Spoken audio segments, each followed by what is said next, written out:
Sıkıntısı ne? Açılmıyor. Hı? Sorunun var mı? Adaptör lazım. Gözükmüyorsun. Yani gözüküyor gibi Gözükmüyor gözükmüyor gibi. Şöyle batarya konektörü temiz de şu metal parça var ya nasıl şey parçası. Şunlardan nasıl şey mi?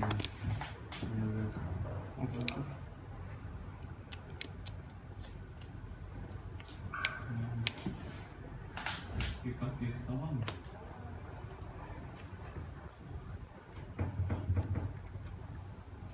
İstikrar tubası çalışmıyor diye.